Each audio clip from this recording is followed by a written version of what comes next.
kalau misalnya dengan apa namanya kuis dan lain sebagainya itu oke, mungkin secara individu yang menjawab bisa kita lihat, tapi kalau untuk sekelompok atau masyarakat susah kita rangkum atau evaluasi. Ya, makanya tadi saya sarankan apa, Dek, kalau untuk mengukur pengetahuannya disebarkan apa? Kuesioner, dokter, atau post-test?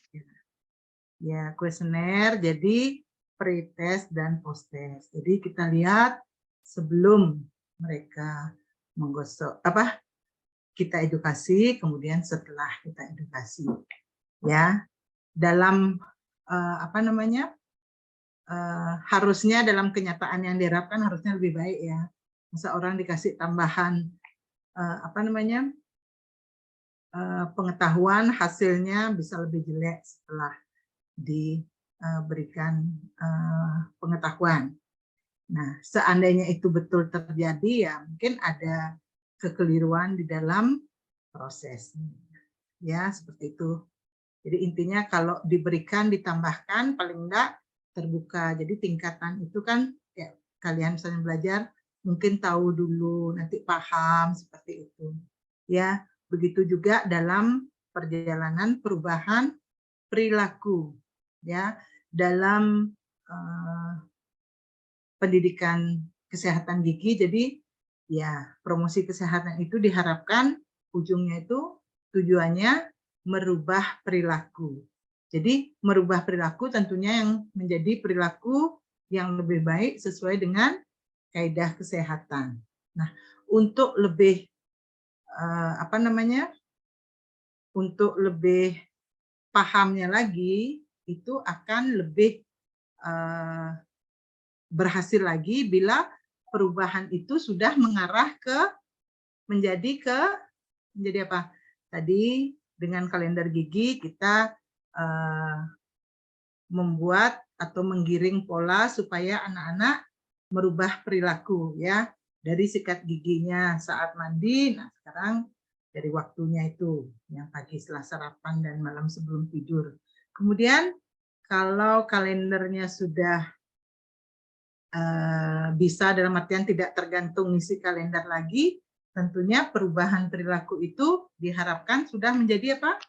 Perilaku baru dan nantinya bisa diharapkan menjadi suatu kebiasaan. Ya, perilaku baru, kebiasaan baru.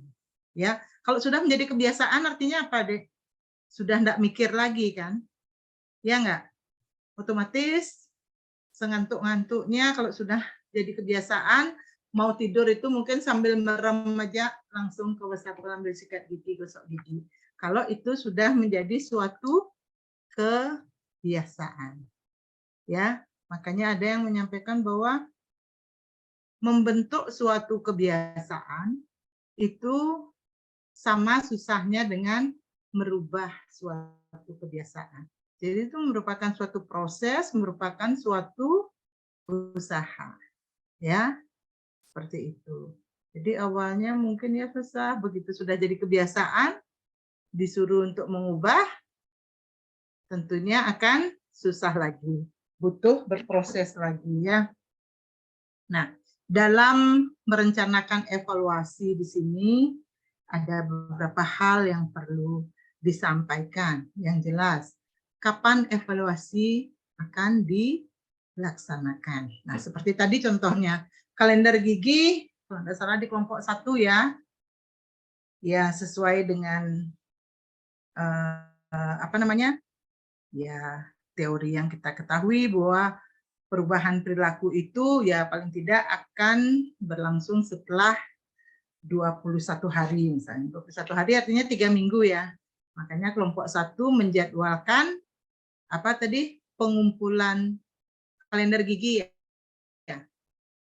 Di minggu ke-3. Ya, itu juga sudah merupakan suatu evaluasi untuk bisa melihat mana yang masih bolong. Ya. Dan yang perlu ditekankan ke anak-anak bukan masalah bolong atau masih kosong, terus itu tidak baik sehingga anak-anak tidak merasa apa namanya, merasa terhukum atau bagaimana kalau kalendernya itu ternyata masih ada yang lubang. Nah, itu harusnya yang belum terisi sebaiknya ke depannya kalau bisa supaya terisi. Itu dijelaskan untuk menuntun perilaku. Nanti kalau sudah terbiasa tidak perlu dipandu lagi dengan kalender gigi untuk sikat gigi di waktu yang diharapkan, ya. Jadi perlu kapan mau dievaluasi itu, ya. Ya sama seperti kalian dalam proses pembelajaran materi semester 1 sebagai bahan evaluasi untuk tertulisnya, ya kalian akan dievaluasi saat pertengahan semester. Kita kenal dengan UTS, ya. Kemudian sebentar lagi di akhir semester itu juga apa namanya akan dievaluasi, ya. Nah, di samping kapan itu akan dievaluasi, nah di mana dilaksanakan. Kalau tadi kalian misalnya di anak-anak sekolah, tentunya kalian akan ke sekolah, melakukan di sekolah. Tapi kalau 2 tahun sebelum ini masa pandemi, di mana kan dia lakukan? Bisa dari tempat masing-masing dengan apa namanya pertemuan daring, sehingga mereka bisa menunjukkan. Jadi ya disesuaikan. Jadi intinya kapan akan dievaluasi, di mana akan diadakan evaluasi itu, kemudian kelompok sasaran mana yang akan dievaluasi, ya. Nah, kelompok sasaran mana ya tentunya nanti untuk mengevaluasi mata kuliah di semester 1 tentunya sasarannya semester 1 ya. Jangan keliru. Dulu pernah saya dengar info tapi ya sekedar info, kebenarannya nggak tahu ya. Kalau tidak salah mata kuliah apa begitu di mahasiswa Fakultas Kedokteran Gigi hasilnya jelek semua. Nah, ternyata apa yang terjadi, Dek? Soal yang diberikan itu ternyata soal untuk mahasiswa FK Udayana. Nah, itu kan bisa fatal akibatnya ya, salah soal ya. Nah, itu yang perlu saya ingatkan juga, tapi saya kurang tahu. Tentunya kalian enggak ya, jangan sampai kadang ya nggak tahu anak-anak masih di tingkat sekolah dasar, besok ulangannya apa, dia belajarnya apa. Padahal kan ada sudah apa namanya jadwal ya belajarnya bahasa Indonesia, ternyata besok ulangannya matematika. Ya belajar kan proses juga ya, dalam hal dievaluasi tentunya tidak sistem kebut semalam. Jadi kalian ini hadir mengikuti paling tidak sudah satu proses mendengarkan dengan pemahaman kalian ya, karena kalau kalian mendengarkan atau minjem catatan dari teman tentunya bisa terjadi deviasi ya, karena tergantung apa namanya bagaimana teman itu mencatat. Dek, sekarang sudah berapa partisipannya? Sudah lengkap, dokter.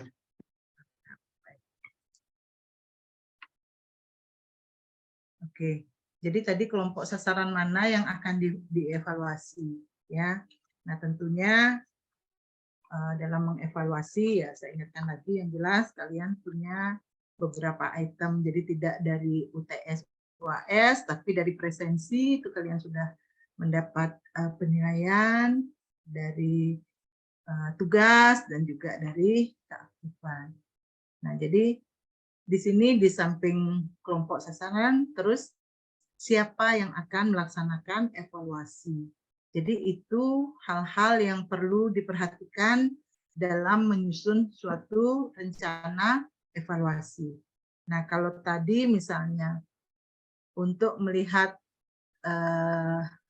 waktu sikat giginya sudah tepat apa tidak, bisa kita lihat dari kalender gigi. Nah, kalau sekarang misalnya, Dek, nanti berjalannya waktu kalian akan lakukan juga hal ini di kepaniteraan klinik nanti di koas. Tapi paling enggak teorinya kalian harus tahu juga. Nah, dalam menyikat gigi, oke, waktunya. Terus caranya menyikat gigi. Ya, intinya banyak cara atau metode sikat gigi. Tapi tujuannya apa? Yang penting gigi itu bersih. Ya kan? Ya mungkin kalau anak-anak metode roll yang bulat-bulat-bulat, yang itu mudah dilakukan anak-anak, silahkan. Tapi dalam evaluasi, bagaimana cara melihat cara sikat giginya sudah baik dan benar? Hasil yang diharapkan apa, Dek? Dari cara menggosok gigi. Bagaimana, ini sehubungan dengan evaluasi.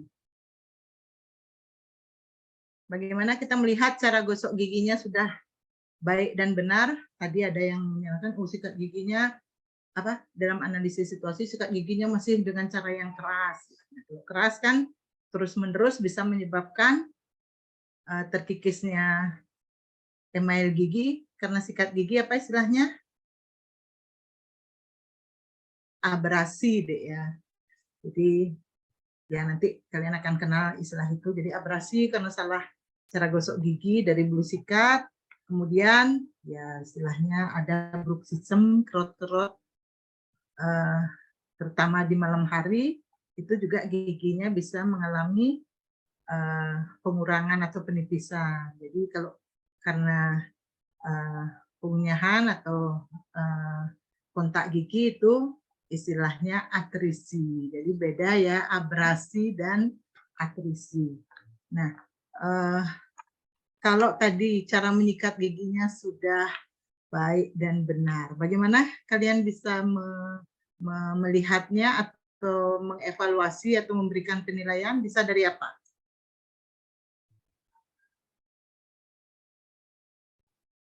Ada yang pernah dengar atau terpikir bagaimana caranya, bagaimana kalian tahu gigi itu sudah bersih? Oke, caranya misalnya nanti ini istilahnya kalian melakukan DHE di pasien anak ya, jadi dental health education. Jadi kalian biasanya tahapnya pertama biarkan anak menggosok gigi dengan caranya sendiri. Ya. Nah, nanti dievaluasi untuk tahu bagaimana gigi itu sudah bersih sama enggak. Ada yang pernah dengar istilahnya? Bagaimana caranya untuk tahu itu sudah bersih apa belum? Bagaimana?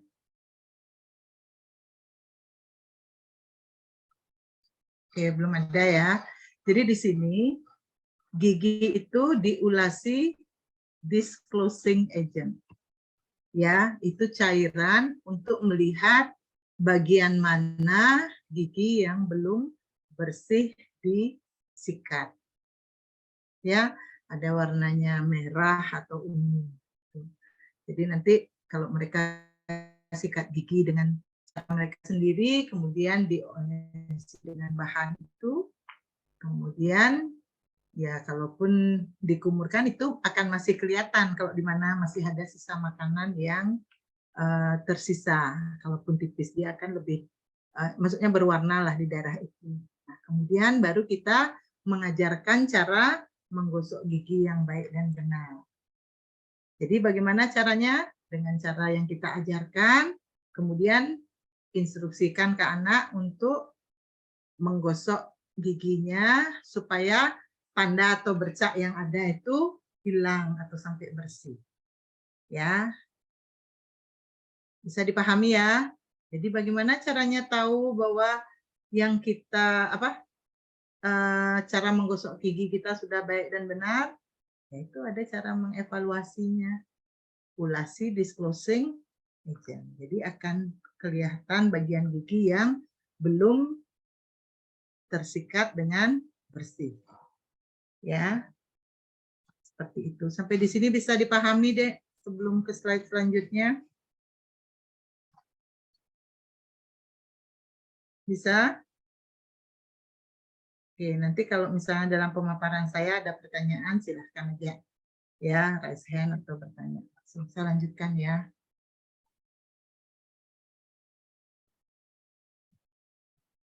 Nah, tadi kita bicara tentang perubahan perilaku.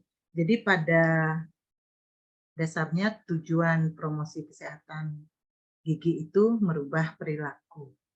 Nah, perilaku secara biologis itu merupakan suatu kegiatan, aktivitas dari orang atau organisme yang bersangkutan, ya. Jadi aktivitasnya. Jadi secara umum perilaku kita bisa dilihat oleh orang lain, ya. Kemudian ada juga yang dikatakan perilaku tapi tidak terlihat, ya. Jadi internal aktivitas, misalnya kayak persepsi, pikiran, motivasi itu kan tidak bisa terlihat oleh orang.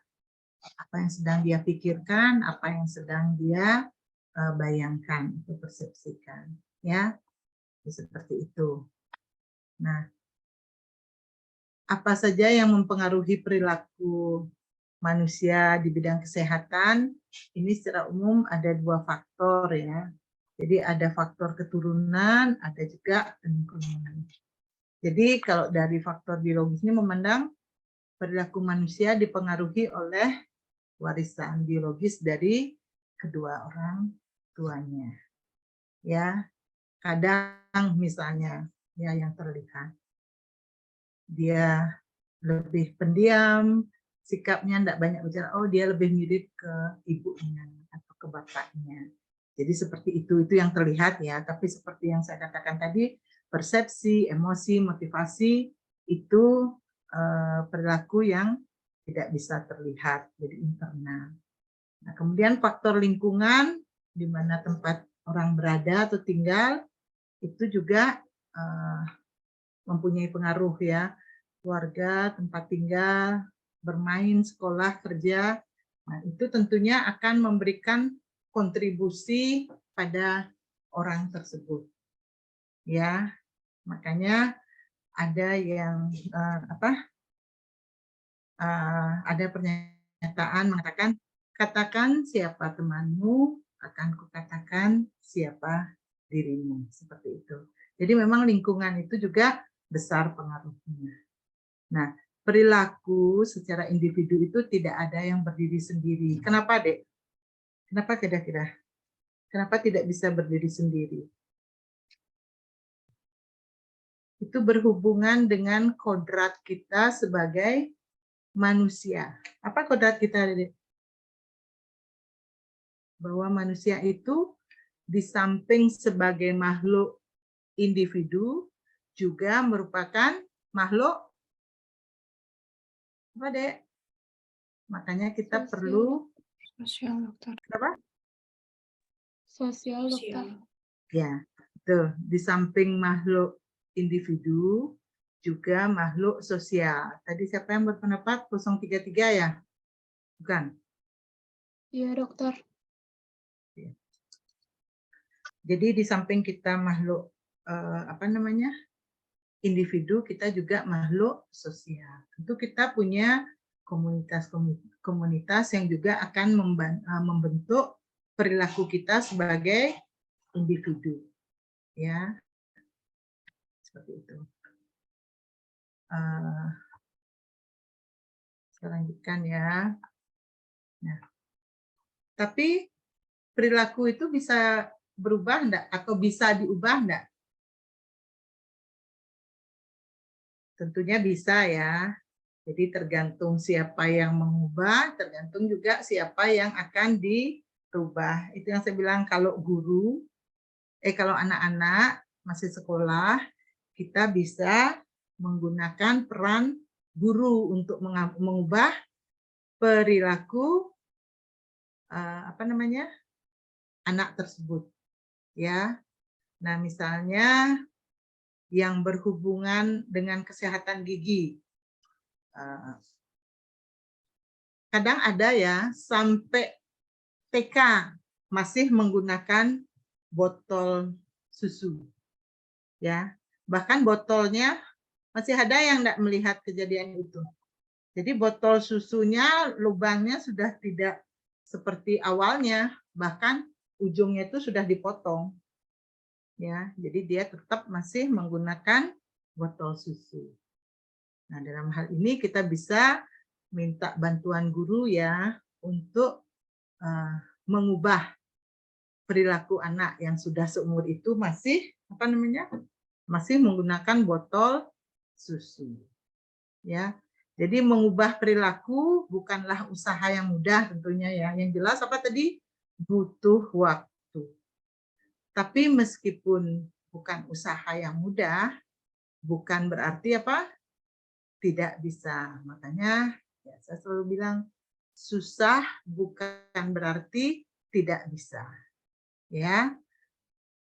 Seperti itu. Nah, itu karena manusia itu merupakan individu yang mempunyai sikap.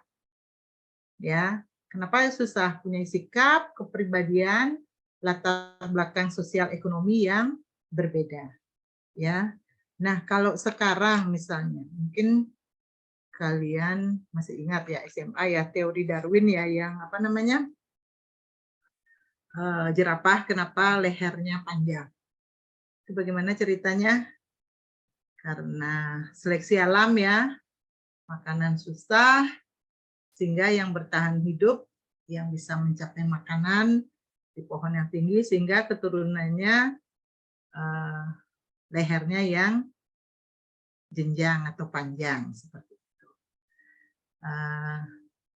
Kalian pernah melihat, enggak, kalau sekarang ini masih ada, jadi ini ya termasuk, kalau dibilang perilaku, ya perilaku ini ada di suku, untuk di kelas ini ada yang dari Kalimantan enggak, Dik?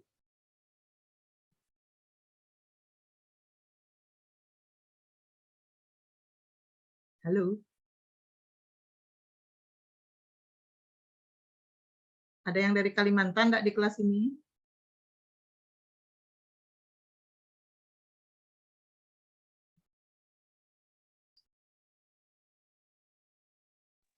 Saya dokter. Ya, siapa dari Kalimantan? 033? 045 dokter. Mana? Oh, sorry. Ya, ini adanya.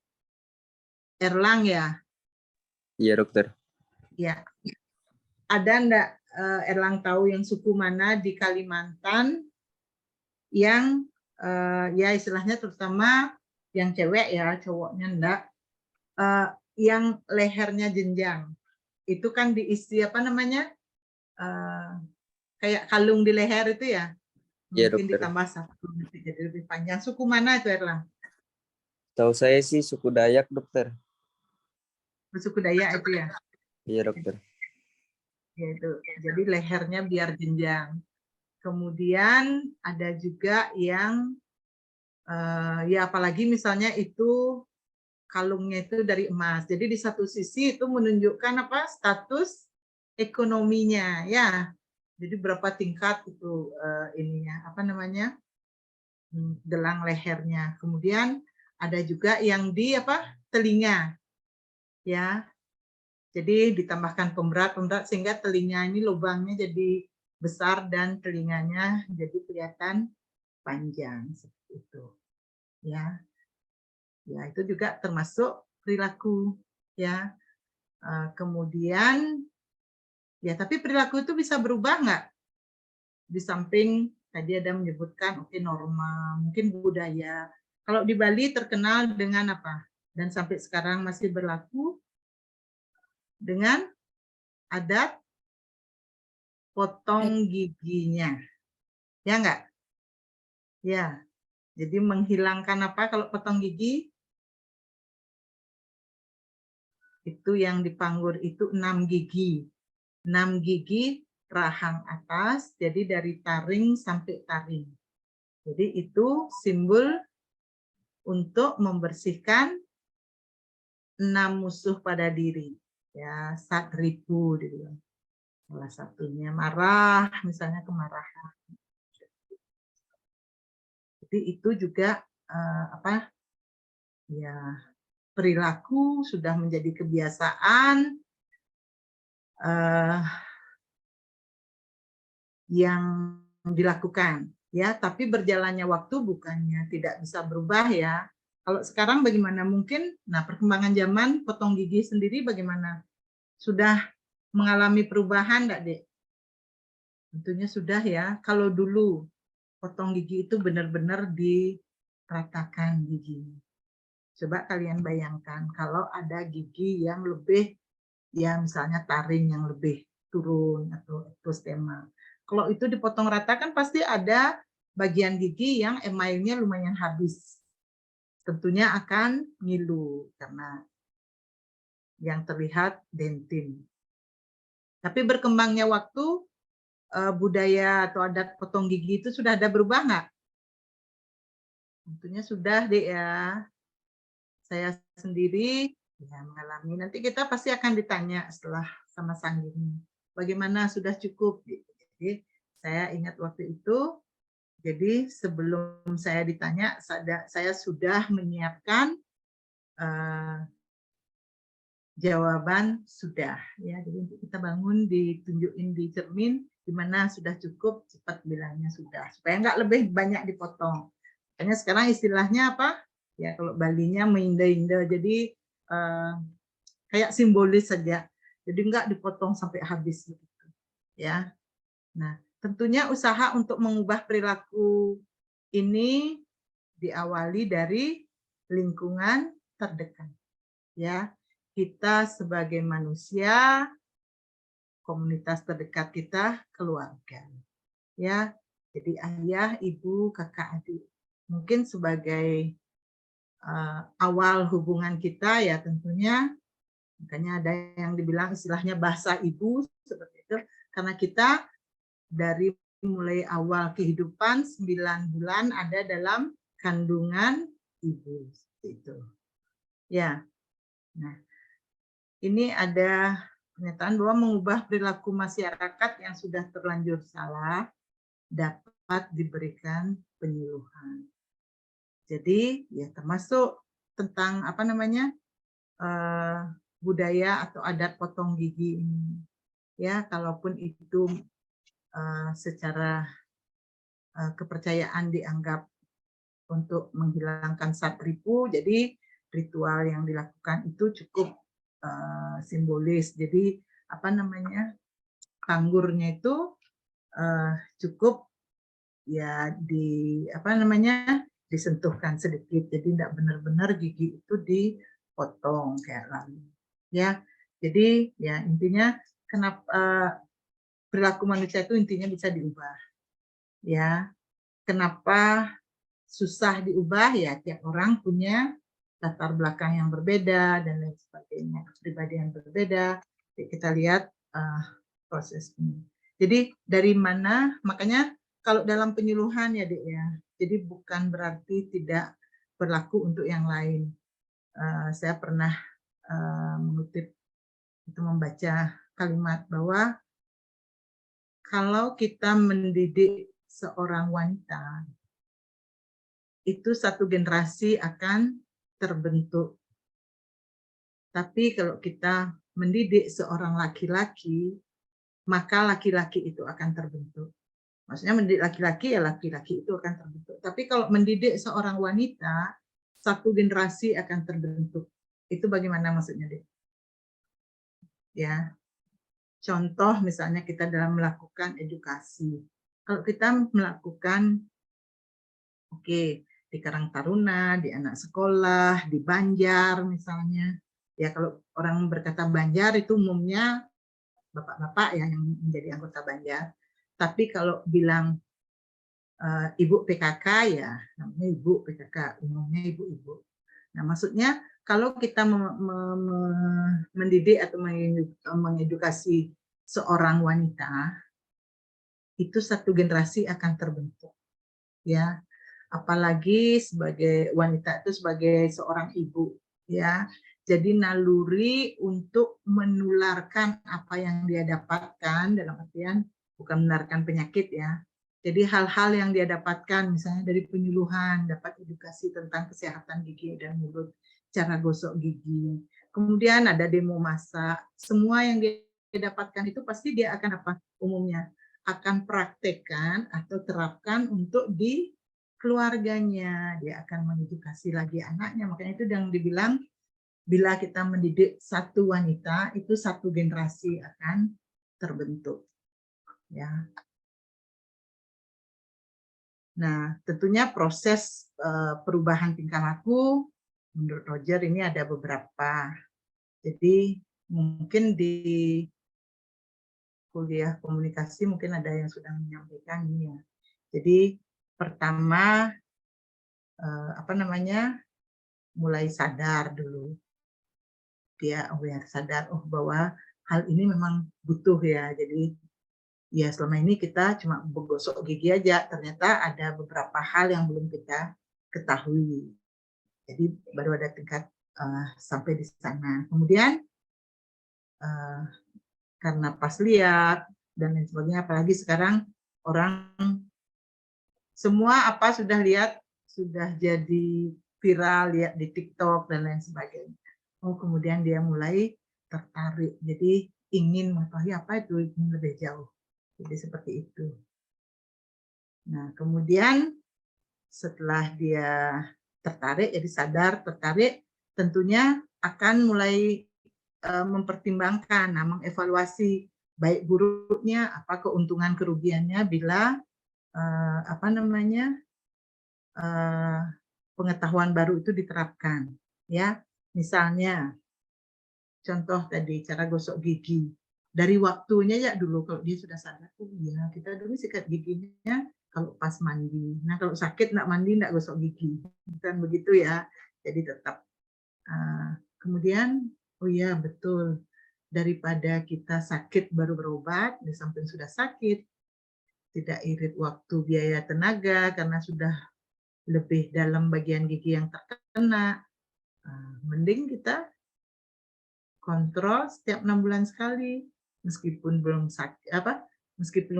sakit sudah harus diperiksakan, sehingga ya kalau dibilang lebih banyak untungnya pasti lebih banyak untungnya jadinya ya, apalagi di era JKN sekarang harusnya masyarakat sadar dan disadarkan bahwa kontrol periodik itu penting, sudah tidak berbayar lagi dalam artian datang ke dokter gigi untuk kontrol aja mengeluarkan biaya. Sekarang kan sudah tidak seperti itu karena sudah kontrol periodik itu juga sudah terjamin oleh asuransi kesehatan ya, jaminan kesehatan nasional dalam hal ini BPJS Kesehatan. Nah, setelah mengevaluasi, mempertimbangkan baik buruknya, untung ruginya, tentunya ya nggak langsung diterapkan ya, akan dicoba dulu ya. Jadi istilahnya tingkat percobaan atau training. Jadi dicoba itu. Nah, bila itu menjadi pengalaman positif, ya tentunya akan digunakan atau diadopsi. Ya. Nah, setiap individu juga punya perbedaan dalam hal tingkat adopsi, ya. Tidak ada yang tidak pernah mencapai ke tahap, jadi tidak sesuai dengan dirinya. Kadang ada yang sudah langsung, percaya udah langsung coba, udah dokter ngasih tahu gitu. Jadi dia tidak ke tahap sadar sama tertarik dulu, tapi sudah ke tahap mencoba bisa langsung, ya, atau dievaluasi dulu. Nah, tentang perubahan perilaku ini juga kita ketahui bahwa kadang terjadi orang yang tahu kaidah kesehatan belum tentu berperilaku sesuai dengan kaidah kesehatan itu. Contohnya apa, Dek, yang umum? Dalam kesehatan umum kita sudah tahu bahwa merokok tidak baik untuk kesehatan. Ya enggak? Tapi kita juga masih lihat banyak dokter yang masih tetap masih tetap merokok meskipun hal itu tidak baik atau membahayakan kesehatan. Ya, seperti itu. Oke, sampai di sini bisa dipahami, Dek? Ada pertanyaan?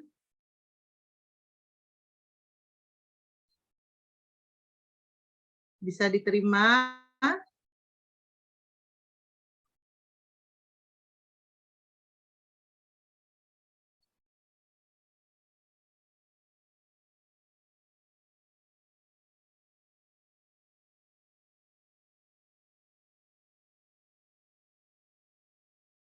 Ini ada yang masih mendengarkan atau tidak ya? Bisa, dokter. Oke, terima kasih sudah merespon. Jadi ini salah satunya kendala ya kalau kita pertemuan daring ya. Dokter Wirya pernah cerita, udah ditanya nggak ada yang respon, ditinggal aja. Baik, jadi mohon diperhatikan, saya harus lanjutkan ya. Nah, untuk perubahan dalam hal mengadopsi perilaku itu ada indikator yang perlu diperhatikan ya. Jadi seseorang itu bisa menerima atau mengadopsi perilaku baru itu ada melalui 3 tahap ya. Salah satunya dari pengetahuan. Jadi kalau kita promosi kesehatan, kita kan mengedukasi, memberikan pengetahuan dalam hal khususnya kesehatan gigi. Ya tentu seorang itu harus tahu dulu apa arti manfaat bagi diri atau keluarganya. Jadi indikatornya di pengetahuan, ya tentunya pengetahuan tentang sakit dan apa penyebab dari penyakit. Jadi gimana cara pengobatan, cara penularan kalau penyakit menular, dan cara pencegahannya. Itu termasuk hal dalam pengetahuan tentang sakit. Ya, sama kayak gigi berlubang, apa penyebabnya? Ya, apa yang menyebabkan gigi berlubang, Dek?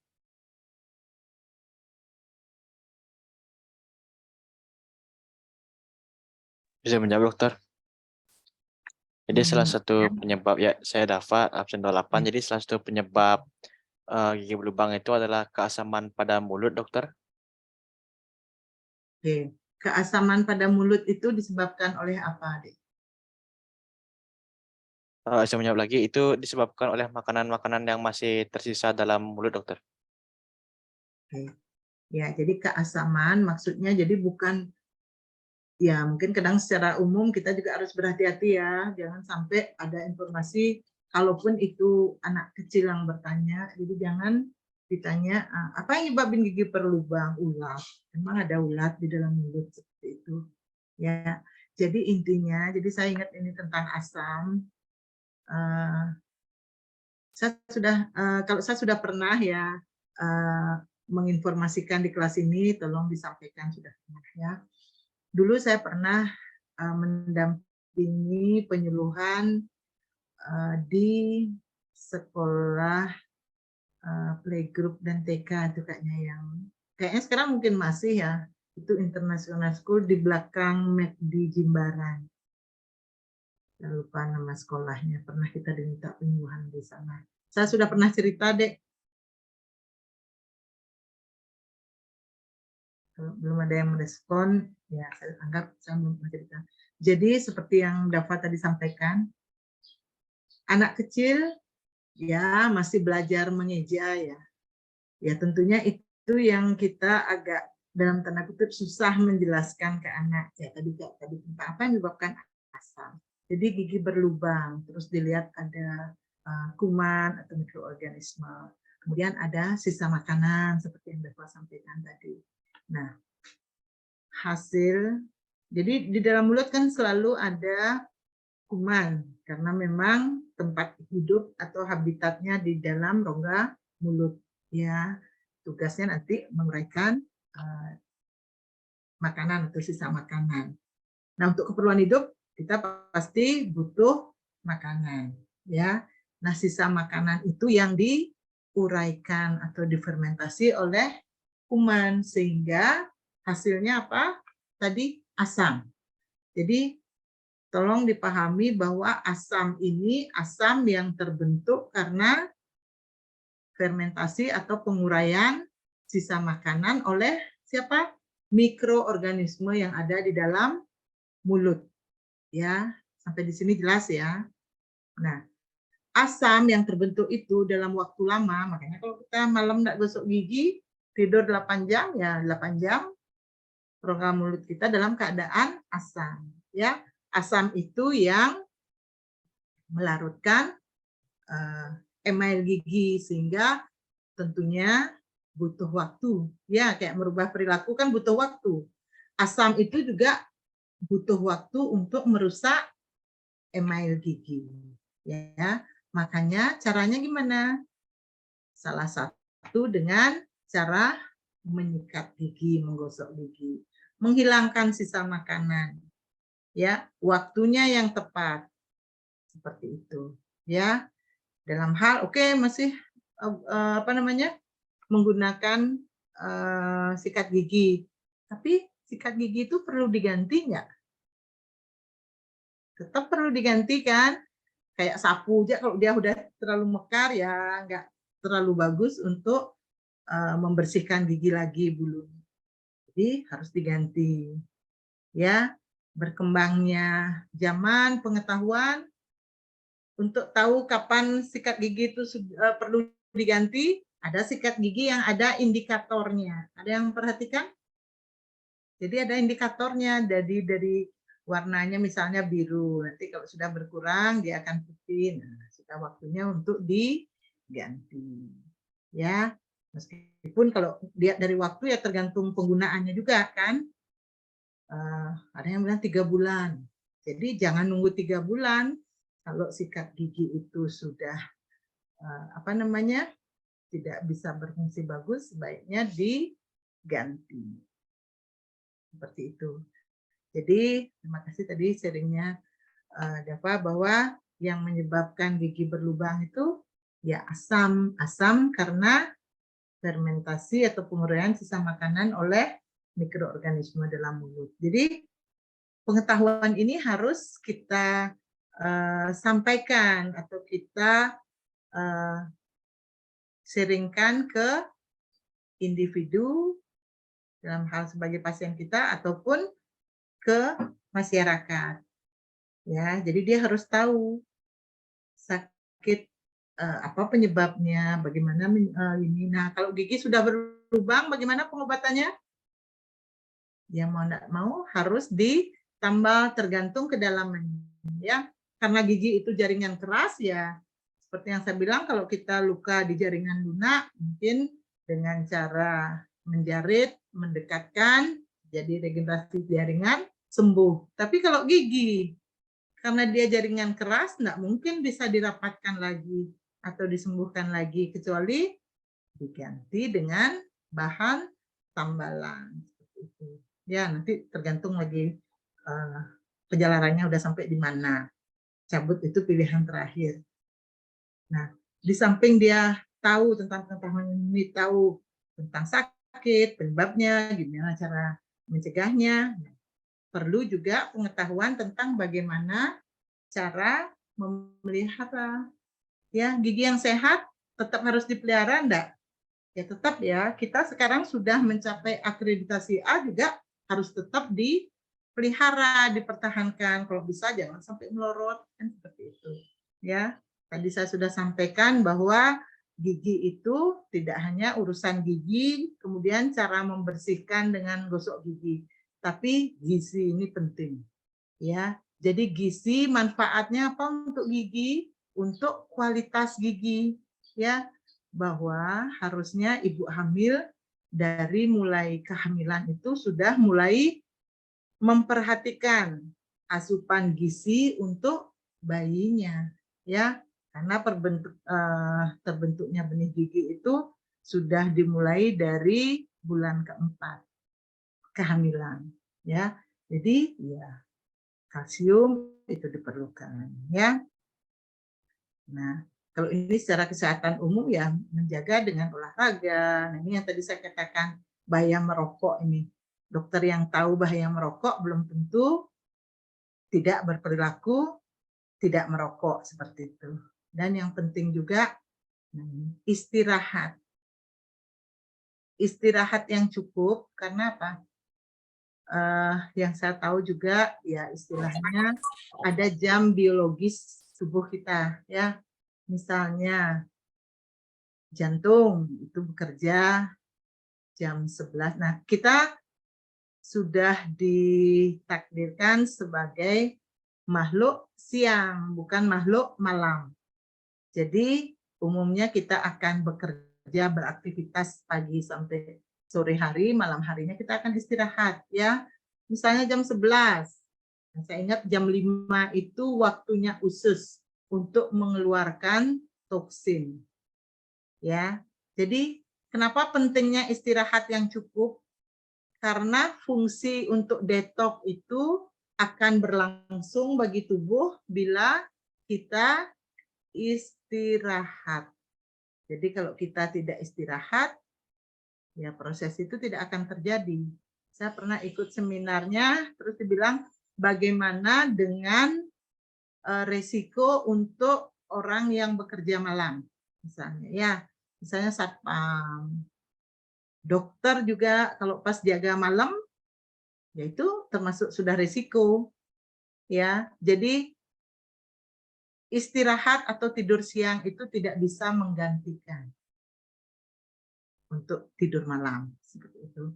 Jadi penting istirahat. Jadi pengetahuan tentang bagaimana memelihara kesehatan itu juga penting dalam merubah perilaku. Jadi itu dari poin pengetahuan. Jadi tahu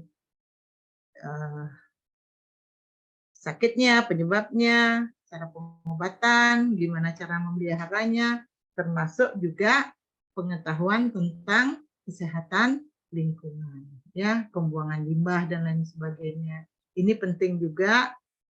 Jadi bahwa kesehatan gigi itu tidak berdiri sendiri, ya. Manfaat air bersih untuk kesehatan itu tentunya juga penting.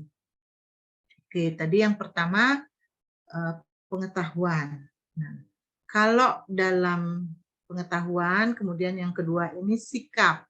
Jadi pengetahuan itu kalau kita promosi kesehatan kan kita mengedukasi, oke, transfer ilmu, transfer knowledge.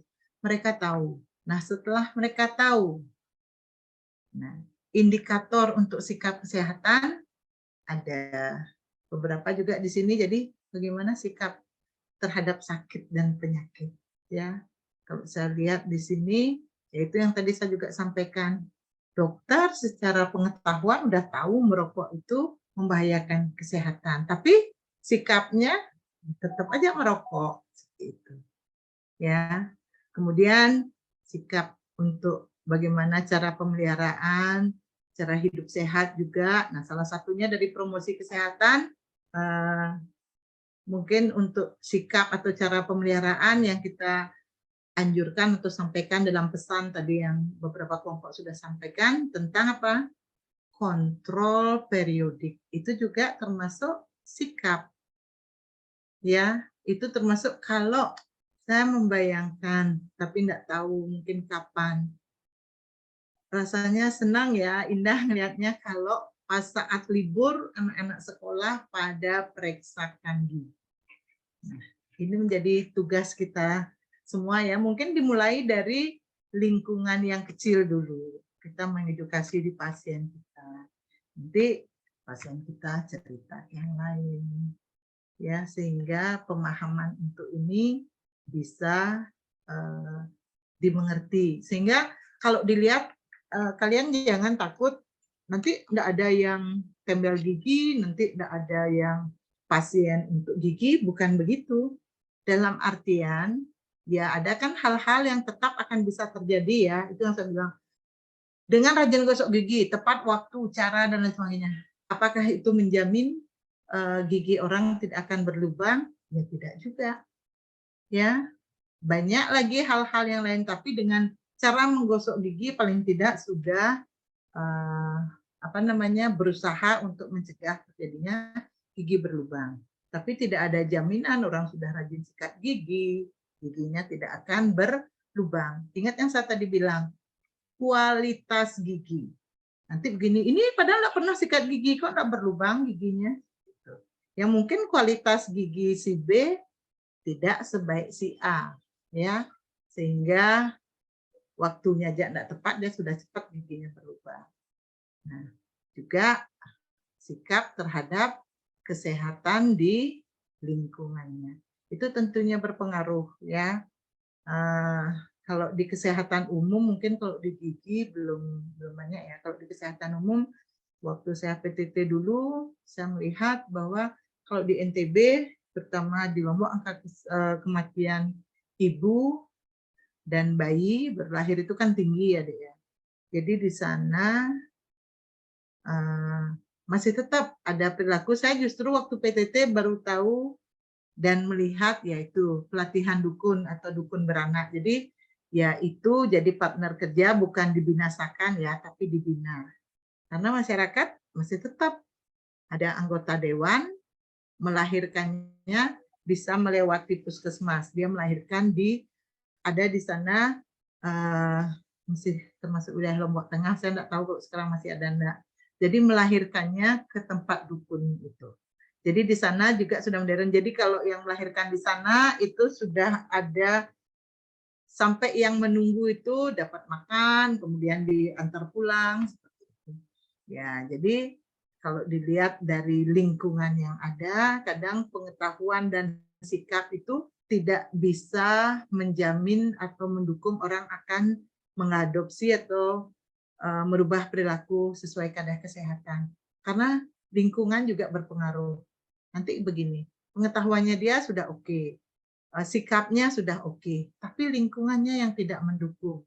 Enggak enak nanti kalau melahirkan ke sana, orang semua pada ke sini nanti kita dikira sombong seperti itu. Jadi ya bisa dia nggak jadi merubah perilaku ini. Seperti itu. Kemudian jadi 3 di sini ya, jadi dari indikatornya dari pengetahuan ada beberapa hal, dari sikap dan juga dari tindakan atau prakteknya. Ya, jadi dalam hal ini juga sama, jadi tindakan atau praktek sehubungan dengan penyakitnya, sehubungan dengan pemeliharaan dan lingkungannya juga. Ya, jadi ya kalau dibilang penyakit, kalau bisa kita cegah, tapi kalau sudah terjadi, ya bagaimana pengobatannya, kemudian ya bagaimana pemeliharaan atau maintenance selanjutnya. Harus kontrol rutin dan lain sebagainya. Misalnya kalau sudah hipertensi, gimana? Seperti itu. Ya, jadi termasuk juga gigi. Jadi gimana berusaha dicegah. Jadi penyakit gigi bukan masalah gigi berlubang. Tapi ada juga penyakit jaringan penyangga gigi. Ada juga tumor yang berasal dari gigi. Ataupun itu sampai keganasan. Itu. Ya, sampai di sini bisa dipahami, Dek? Ada pertanyaan? Oke, terima kasih. Ada pertanyaan? Belum ada, dokter. Baik. Jadi kalau tidak ada, saya bisa akhiri pertemuan ini ya. Ini bahan materi dari saya terakhir. Jadi selamat siap-siap untuk mengikuti UAS dengan penilaian yang sudah kalian dapat. Jadi sudah ada dari kehadiran, tugas, keaktifan, UTS, tinggal satu penilaian lagi, UAS. Ya, semangat. Kalau mau kalian pasti bisa. Jadi bisa tuntas di semester ini. Ya, seperti tadi perubahan perilaku. Tentunya meskipun susah bukan berarti tidak bisa. Dalam hal penilaian ini saya maksud begini. Mungkin ada yang bisa sekali ujian dapat nilai A. Ya, mungkin untuk menyemangati kalian, ingat nilai A itu bukan harus 100 deh. 80 itu sudah A. Betul nggak? Jadi kamu jangan berpikir, ya syukur kalau dapat 100. Kalau kamu dapat 80 juga sudah A. Tapi kalau 79 B mesti deh ya. B gemuk istilahnya. Tapi kan mending A kurus deh ya daripada B gemuk. Jadi semangat. Mungkin ada yang sekali bisa mencapai nilai A. Mungkin ada yang harus 2 kali dalam artian remedi baru bisa dapat nilai B. Ya tidak masalah. Ya. Jadi mau 1 kali atau 2 kali dalam artian kalau pencapaian tertinggi yang bisa kamu dapatkan, kenapa harus, ya istilahnya kalau kamu bisa dapat A, kenapa kamu harus puas di B? Setuju ya, Dek ya? Semangat ya. Oke, kalau tidak ada pertanyaan, kemudian saya akhiri dulu. Selamat istirahat, sampai ketemu saat ujian nanti. Saya harapkan nilai kalian bisa baik semua, sehingga tidak ada beban plong untuk masuk ke semester 2. Semangat ya, Dik ya. Selamat siang, izin stop share. Untuk materinya saya share untuk belajar. Ya. Selamat siang, terima kasih kehadirannya. Izin live ya, Dek. Selamat siang, dokter. Selamat siang. Terima kasih, dokter. Terima kasih, dokter. Terima kasih, dokter. Selamat siang, terima kasih dokter.